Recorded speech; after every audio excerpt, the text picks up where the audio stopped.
What's going on, King Real TV? Back with another reaction, man. Make sure y'all like, comment, and subscribe to the channel. Today, I'm finally getting around to it now that I got some free time. Magic Johnson and Larry Bird, Courtship of Rivals documentary. Y'all requested this, man. So this is helping me get a better insight on Larry Bird. You know what I'm saying? So just let me, if y'all watch this, let me know what y'all think about it in the comments down below. And if this is y'all first time watching it, I'm glad that you're watching it with me. So let's get on right into it. They talk about every day somewhere. I go to a foreign country. Magic. What magic? It's the same everywhere.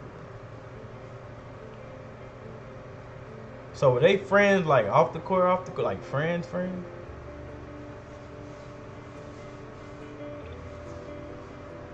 Got that baby picture. He look like he from the country. We don't have to say hello. We don't have to call each other. I already get their friendship off of what he just said. Competition. It's always been like that. You know you got this tight bond with this cat, and you don't have to see him for a year or two. But you're always gonna be linked to him. Yeah.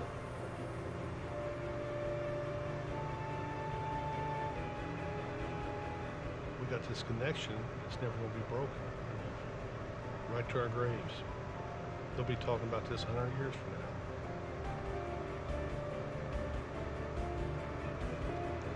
He said they're gonna be talking about 100 years from now. How long has it been since Larry Bird been in the NBA? Like 30, 40 years? Well, cause I'm 24, so I was born in 98. He retired in what, 93?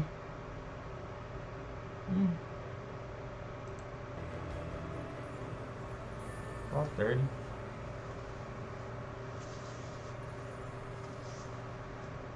Suck I ain't get to see them play though. I wish I could. It all began here in Salt Lake City, Utah, on the night of March 26, 1979. It was the NCAA championship, Indiana State versus Michigan State, a game that still ranks as the highest rated college final ever on television. A game that's now remembered as a prologue to a rivalry that Say them boys was transformed hooping. and intertwined two legacies. Is this still the highest watched game, college But game? on that night, March 26, 1979, the first time Magic Johnson and Larry Bird ever went head-to-head on a basketball court. They were simply two young men. That's crazy how they both went to college. Cause normally it's like when two superstars they in college. Well, how I've seen it. This is my opinion, so don't kill me. Like when two superstars in college and they playing ball, whoever, like, you know what I'm saying, one of them get the edge. That's who typically goes on to have a better career. And then it's like the other one just doesn't have that. You know, I know y'all know what I mean. But with these two, it's like great college careers, damn great NBA careers, probably top 5. And I know y'all gonna kill me in the comments, but Larry Bird top 5 now. I had Larry Bird in the top 5. I ain't gonna say who my top 5 is, but Larry Bird top 5. If not top 5, 6. I know last week he was like 12, but yeah, he top 5 now. So yeah, that's just crazy because they both like great players, and I don't know. I just feel like it's the best time for me, you know, to dig deep into my, you know, basketball history. Because like I said, when I first seen Larry Bird, I never watched him play. So I guess this will give me a better insight. Trying to win a very big ball game. This is probably the biggest game I'll ever play in my life, and I just feel like Legend. representing not only myself, my team, but we're representing our school and our town, Terre Haute. Was a dream come true really for me. I won the state title back in my home state, and then my next accomplishment was going to the NCAA and playing in a game like tonight in the final. They were two Damn, stars thrown that's together by crazy. the cosmos to compete, but only one of them had been groomed for the spotlight. In his case, it seemed since birth. The best, second best Laker. Really put that smile on his face in the beginning. Yeah, I think Magic the best Laker. Born August 14, 1959, Irvin Johnson grew up in Lansing, gritty industrial capital city of Michigan. Raised under this little roof, was one of Christine and Irvin Johnson Sr.'s 10 kids. Damn. Christine was a school custodian. Irvin Sr. worked 2 jobs early around the clock. My father, he got up early every morning, 6 o'clock or so, and he went to work on his trash hauling truck every single day.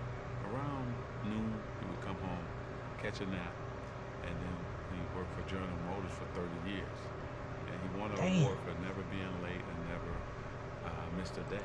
30 years for never being late and never missing a day? Bro, that's dedication. Back in the day, bro, you had to work hard. As a father of 10 kids, you had to work hard. As a youngster, Irvin displayed his own strong work ethic on the blackboard. He already got Michigan State shirt on. All day long. Before we went to school, bus leave at 7:30. I was out there at 6:30 working on my game. My mother sometimes had to bring me food, or she would have one of my brothers and sisters go get that boy so he could eat something. From a very young age, Irvin knew what he wanted to do. He had all plans. He still looked the same. My dreams were to play in the NBA and become a businessman. The first neighborhood basketball powerhouse, Sexton High. I knew the players, I knew the tradition. I wanted to be a part of that. And it was on the west side of town, which was, at that time, predominantly black. He wanted to go where the guys was When at. Lansing, like many cities in the mid-70s, began busing the desegregated school system, Irvin's journey took an unexpected detour. A predominantly white school across town. Wait. So, maybe I'm tripping.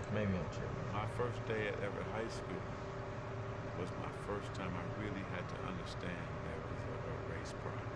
Nobody white would speak to anybody black, and nobody black would speak to anybody white. That's insane. But that was the times back then. Rioting. They didn't want minorities there. He kind of shrugged it off, and basically his attitude was, okay, well, I'll overcome this. As you should. Whenever there was any racial problems, the principal would get Irvin and go talk to these kids. I can just see him with his big hands. Calm down, just calm down. He'd break up fights. Wait, Magic used to talk to. His friends told him, let it go. We can't fight about everything. Let's just chill. Let's play basketball. And there was no dispute over Irvin Johnson's ability to play ball. His talent was so great that soon after his varsity debut, a local reporter, dazzled by his exploits, gave the budding star a nickname. That's where he got the name from, a damn newspaper reporter, Magic Johnson. I knew it was something like that. Somebody told me something like that, but I didn't believe them. In the beginning, I thought it was foolish and dumb. I didn't know nothing about a nickname. Then what happened was, you start saying, wait a minute, it fits my game. Hanging out with my boys on the street corners, we used to sing Temptation songs. They started saying, hey man, Magic, that's cool. And then people on the street start saying, hey Magic. And I said, He told him, picklehead ass He boy. bought into it, and I think he felt he had to kind of live up to that name. And I must say that he did. He loved it. The more attention he got, he wanted attention from anybody he could get it from. Yeah, it does. I really love the game, and I just want to win. How old was he right there? Irvin loved to dress. He icy. He with the girls back then. Pants and overcoats with the fur around the collar. Always had to have his afro thrown out. He had to look the part, play the part. Irvin was the Beat first it. guy to have a posse. He not only had a posse with a lot of black kids, he had a lot of white kids hanging around him. Crazy. My white friends were like, hey man, we're having a kegger tonight. Won't you come on by? And I said, what's a kegger? So I said, well, what it is, we get this big keg of beer, and you just go for it. Okay. Well, what time does the kegger start? Because regular party time in our neighborhood is 10, 11 o'clock. The kegger starts at 7. I said, the party starts at 7 o'clock? I said, Okay, man, I'm gonna come to the kegger. We had a good time. The music was kind of bad, but we had a good time, you know. His senior year, Johnson Look did at everything Magic. he planned to do at Sexton, win the state championship. And when it came to choosing a college, he decided to stay where the love would be assured, home in Lansing. Next year I will be attending Michigan State University. Stay home. Hometown hero. At MSU, Magic's star quickly went national. But atop the college game, he soon discovered a certain presence beside him. That jersey kind of hard. Hey, do they got a shirt jersey like that? I'm gonna have to buy that. I gotta look that up. The first time I saw Larry Bird was actually in a magazine. Saw his stats. Blown away by his stats. But let's see if he can really do it against us. And that's always a mindset of black players if he's a great white player. In 1978, See, I don't like that, man. Why do people have to put race like a great black player or he a good white player? Why do people gotta do it? Why he just couldn't be a good basketball player? for his freshman year, Magic would quickly find out when both he and Bird were chosen to play for Team USA in the World Invitational Tournament. For real?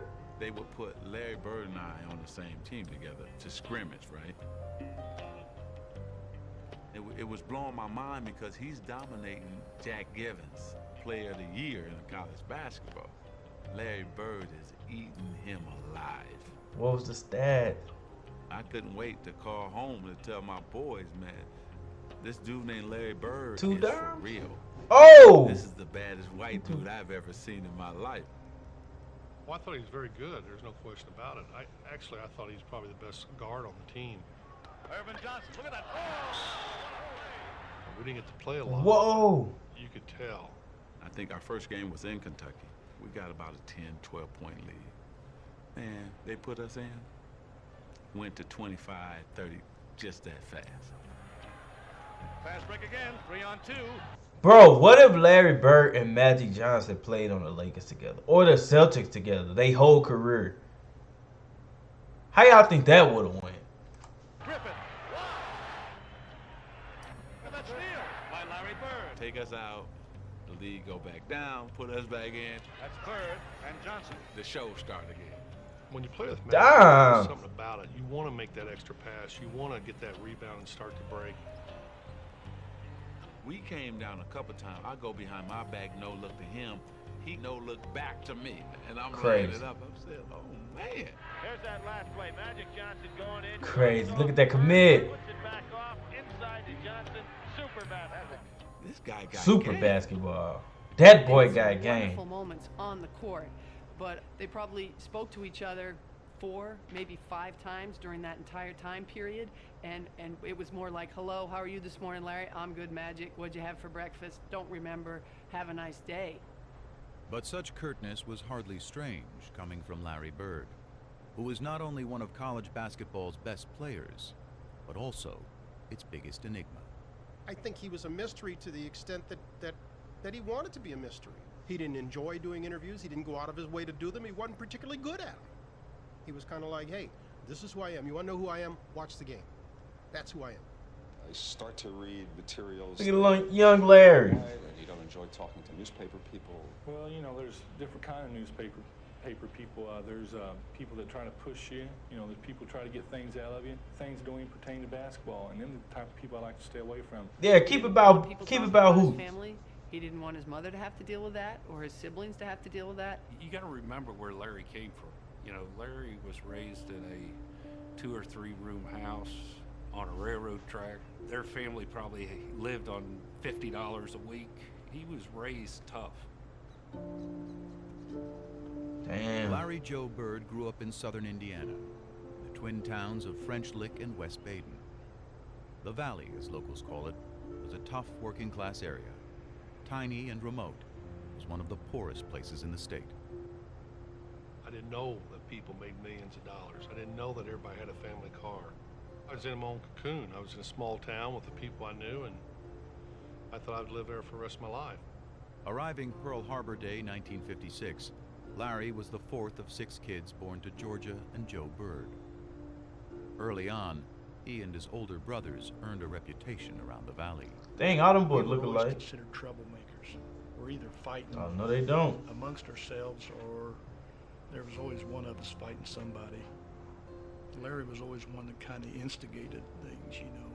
If I get my brother in a fight with somebody his age, I was happy as hell, because I like to see him get beat up, and that's just the way it was. If I got in a scrape with some kid, and my brothers didn't come to my side, they knew that when he got home, my dad was gonna whip him. Crazy. Larry and my dad were best of friends. They done everything together. When my dad would go out to my grandma's house, Larry would always go with him. They'd go fishing, do a lot of things together. But Joe Bird also had a darker side, stemming from a traumatic tour of duty in Korea. Larry remembers waking up in the middle of the night hearing his father's blood-curdling screams from the nightmares he had had from the war. Dang, so people was having real nightmares from this shit? Life. He was never able to quite get rid of whatever those demons were. A talented craftsman, Joe Bird struggled to hold steady jobs. And even when he was working, his demons would on occasion drive him to the bottle.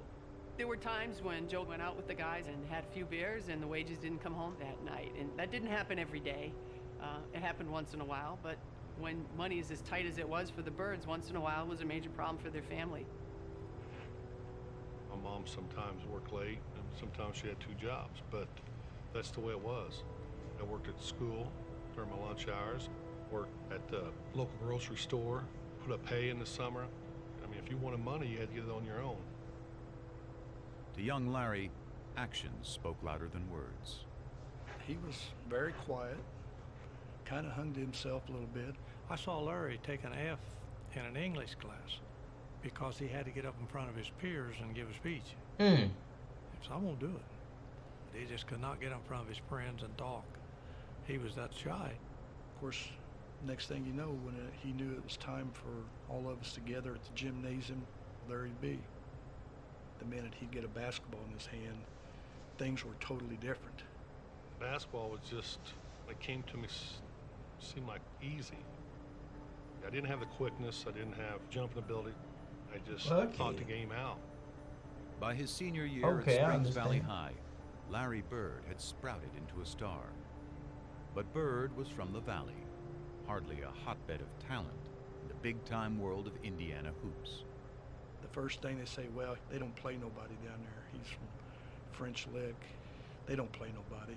I think that put a chip on his shoulder, always having to prove who he was and how good he was. He was good enough for Indiana University's Bobby Knight to come calling late his senior year. And folks in the valley couldn't have been prouder.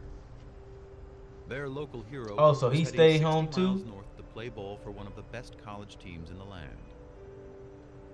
Once I got to IU, it didn't take long to realize that I was out of my cocoon, had over 30-some thousand students, that I didn't have the funds.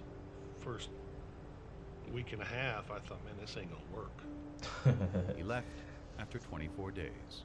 Damn. Let my mother down. She didn't talk to me for 2 months. But it didn't matter what other people said. To this day, I don't care. Dang. Back in French Lick, Bird took to working for the city, hauling trash and painting park benches. Meanwhile, by that... So he stopped hooping and started work and then became a superstar? Winter, his father's demons had taken him to an even darker place. By this point, Joe and Georgia were divorced, and he was behind in his payments to the family. The police came by, and of course they all knew him. So Joe said, hey, I need a few hours to get my affairs together before you take me away. So he called Georgia, and he said, you guys will be better off without me, and I'm going to take my life. And he put the phone down, and he killed himself. He shot himself. Wait, man. Because in the comment section, somebody said that he didn't kill himself. And now that they saying he killed himself. Somebody lying. When Dad passed, you know, it hurt Larry. I mean, that was his best friend. He's gone now. But Larry didn't show it a lot. He just didn't say much. You know, he just kind of held it within. I never heard him speak out about it at all. I was mad when I heard about it, and I was madder after the funeral because I thought he sort of cut out on us during a tough time. But you know, he went through a lot in his life. He did what he had to do. He like he finna cry. If Bill Hodges hadn't been as persistent as he had been, Larry Bird might never have existed in any of our minds. I believe that with all my heart. I really do. It was Bill Hodges, a young coach from Indiana State University, who convinced Bird to give college hoops another shot. So with a promise to his mom to graduate, Bird headed to Terre Haute in ISU, a school that never so much had been to the NCAA tournament. Once I started playing, it's the same old thing. You know, he's at a small school and he ain't playing against anybody, which is fine. Still dominated. Look at how he talking. Still dominated, like he said. Now his claim to fame is just the way he plays the game. Indiana has a new state bird. It's not the Cardinal now. Hey Larry, take a bow. They had a song about Larry Bird. By the time he had led tiny ISU as a senior to a 33-0 record and a spot in the 33-0. Larry Bird had become, alongside Magic Johnson, the talk of college basketball. Just a year after sharing the court on Team USA, they were back together. And the day before the big game, Magic couldn't wait to greet his old playmate. Indiana State was on practicing, and we were waiting in the tunnel. We got there early. I wanted to definitely say hello to Larry, you know. When they came through, it was like nobody would say nothing.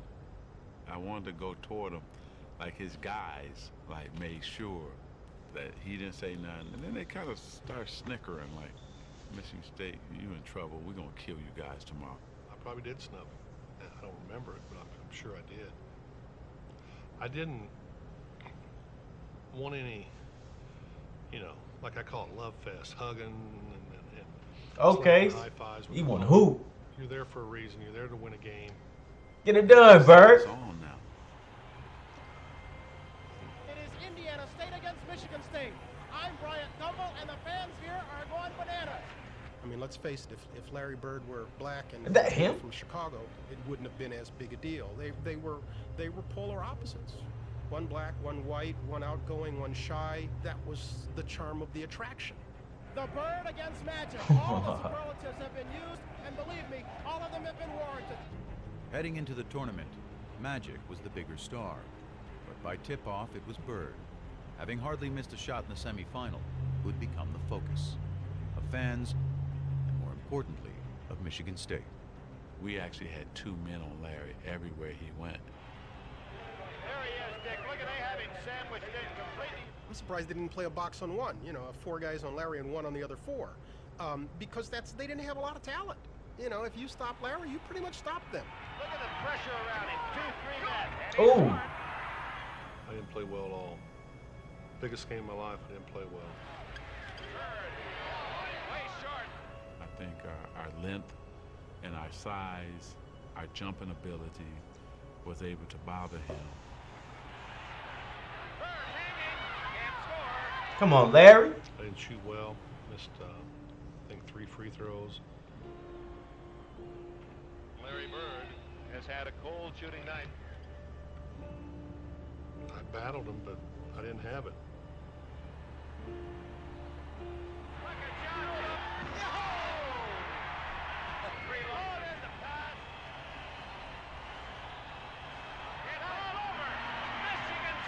Bro, who got dunked on like that? And they won the natty off of that. Yeah, I'm gonna have to stop. All right, look. I'm gonna make this a series. So somebody timestamped that. What I got it at? 21 minutes, 11 seconds. So this gonna be part 1. Yeah, like I said, man, shit, it's a lot I didn't know. Larry Bird definitely in the top 5 now. I'm never gonna reveal my top 5 though. So until then, I hope y'all like this one. Y'all requested this one a lot. Courtship Arrivals. And I might upload tomorrow. Should I upload tomorrow? Comment down below if you want me to not comment, but watch the other segment tomorrow. It'll be, if y'all want me to, it'll be up around 7 p.m. So make sure you like, comment, and subscribe, and I'll see you in the next one.